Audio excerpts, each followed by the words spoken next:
Hello students, आज हम बात करेंगे पंचलाइट कहानी का सारांश। बहुत से बच्चों ने कमेंट भी किया था कि सर पंचलाइट कहानी का सारांश पढ़ाइएगा। तो आज हम पढ़ाएंगे आपको पंचलाइट कहानी का सारांश, और इस तरीके से पढ़ाएंगे आपको एकदम बिल्कुल याद हो जाएगा। तो सबसे पहले हम इसकी आपको कहानी बता देते हैं कि इसमें क्या होता है। इसमें देखिएगा, गाँव की जो विभिन्न जातियाँ हैं वो अलग अलग टोलियों में बटी हुई हैं। जैसे राजपूत की टोली अलग है, और इसमें जो भी जातियाँ उनकी अलग अलग टोली है। उन्हीं में से एक टोली है महतो टोली।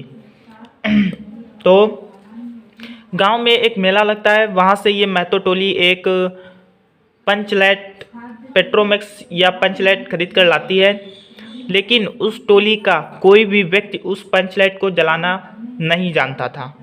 लेकिन उसी टोली का एक लड़का था, वो उस पंचलाइट को जलाना जानता था। तो सरदार उस लड़के को बुलवाता है और पंचलाइट को जलवाता है, और जिससे उस टोली के सभी लोग प्रसन्न हो जाते हैं, खुश हो जाते हैं। तो यही कहानी का मोटा मोटी इसकी कहानी थी।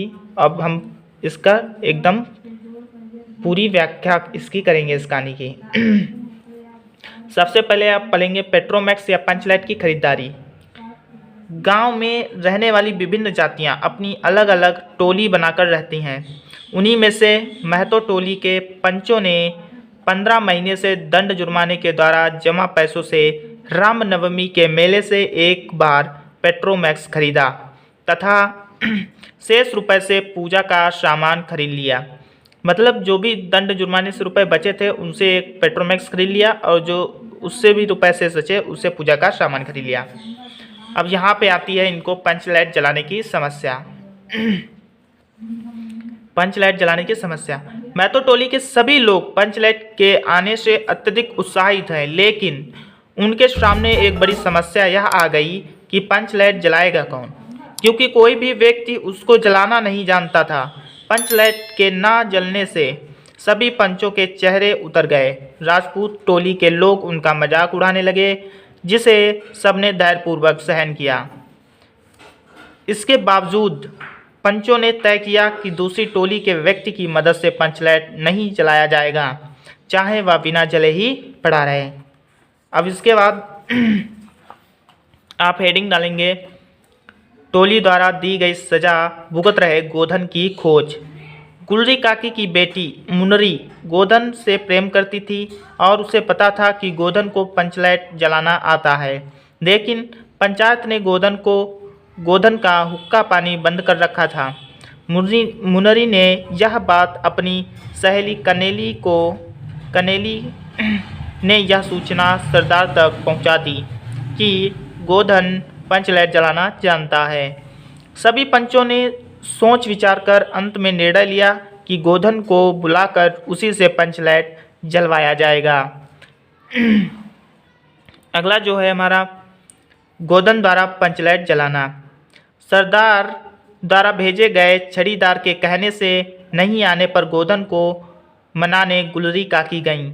जब गोधन ने आकर पंचलाइट में तेल भरा और जलाने के लिए स्प्रिट मांगा, स्प्रिट के अभाव में उसने गरी के तेल से ही पंचलाइट जला दिया।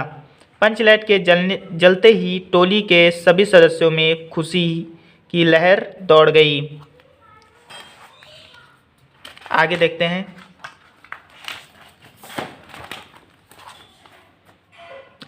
पांचवी हेडिंग है लास्ट, पंचों द्वारा गोधन को माफ करना। गोधन ने जिस होशियारी से पंचलाइट को जला दिया था उससे सभी प्रभावित हुए थे। गोधन के प्रति सभी लोगों के दिल का मैल दूर हो गया।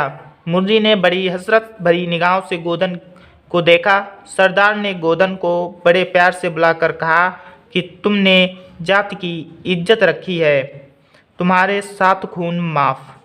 अंत में गुलरी काकी ने गोधन को रात के खाने पर निमंत्रित किया। गोधन ने एक बार फिर से मुन्नी की ओर देखा और नज़र मिलते ही लज्जा से मुन्नी की पलकें झुक गईं। तो ये थी हमारी जो पंचलाइट उसका कहानी का सारांश था। आपने देखा होगा। अगर आपको ये वीडियो अच्छी लगी हो तो वीडियो को कर दें लाइक और चैनल को कर दें सब्सक्राइब, अगर आप क्लास 12 के स्टूडेंट हैं तो। मिलते हैं नेक्स्ट वीडियो में। जो नेक्स्ट वीडियो होगी हमारी वो होगी हमारी नहीं बताएंगे।